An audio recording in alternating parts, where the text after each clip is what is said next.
So it's time for a special end of the year update because we've reached a major ministry milestone. We have a house!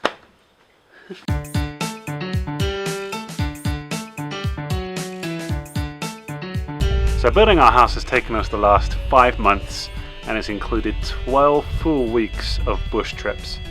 So I've been away a lot and it has been an intense time of going into the bush, preparing, milling, building, moving supplies around, and it feels good to be finally done. The Koval tribe are a remote people group that live 30 kilometers away from the nearest road, and you can only get there by hiking or helicopter. Being so far away from a nearby road, we had to prepare all of the wood for our houses. So we used chainsaws to cut trees down, and we spent 9 full weeks working sun up till sundown with chainsaws, cutting down trees and turning the round logs into square planks. House building is an enormous task, and we are so glad that there were people helping us with the different stages of the work. So we have people helping us with the planning, the preparations and the actual building, and especially with the planning because then we actually designed a house that was also practical to build. We're really blessed to have a number of skilled builders and electricians who helped us build our house. I've never put a house together before. I'm not very good at practical work like that, but these guys had incredible skills and they volunteered their time. They came into the bush with us, and without them, I don't think we'd have gotten very far.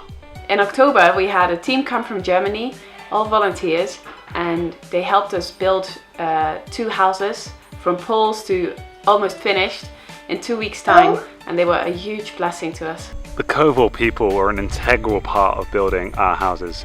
They wanted us in there as missionaries, and they showed it practically by turning up every single day to help us. Every day we had 30 to 40 guys who were helping us with milling and with building, and they were involved in rolling these huge logs for us. Pretty much every single plank that we cut, they carried down the mountain by hand to help us build our houses. Without them, we wouldn't have been able to do it. You might wonder why we actually build houses, and why so fancy? Why did we not build houses like the Koval people live in? These houses are going to be a base for our ministry for the next 10 years. When it comes to language learning, there's no such thing as short term and coming quickly for a visit. We need to be there long term, and these houses are a base for the Koval ministry as we start language learning. These houses are going to function as our offices where we can produce materials and learn language and eventually translate the Bible. And it will also function as our school building where we can homeschool Oscar. We also needed to make sure our houses were comfortable enough for us to be able to live there for the next 10 to 15 years. It's too easy to be idealistic and overestimate just how adaptable we are. The reality is we need a certain level of comfort to function as a family. Being in a helicopter location is a real logistical challenge. You have to weigh every single thing you're sending in and also look at the size of things because not everything will fit inside the helicopter.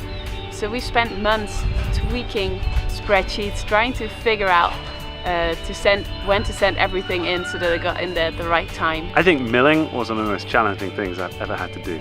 It never seemed to end, and I'm really glad it's over now.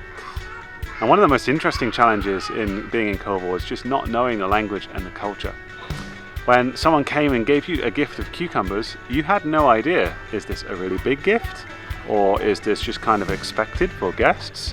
Without that cultural know-how, you were totally in the dark. You had no idea how to respond appropriately, and that was a big challenge. In our area of PNG, there is a common belief that when you do the right rituals, you will be rewarded with material possessions. This is also known as cargo cult. Moving into Koval, we were aware that people would think that we had the secret to material cargo, and that we've never had to work a day in our lives for our possessions.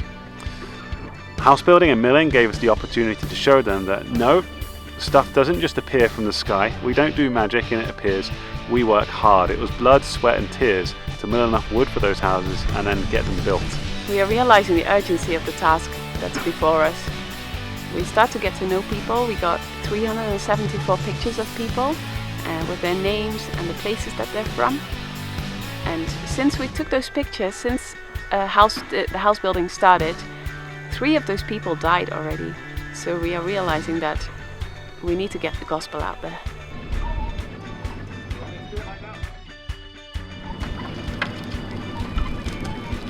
Thanks for praying for us. Thanks for your support. Please pray for our language learning.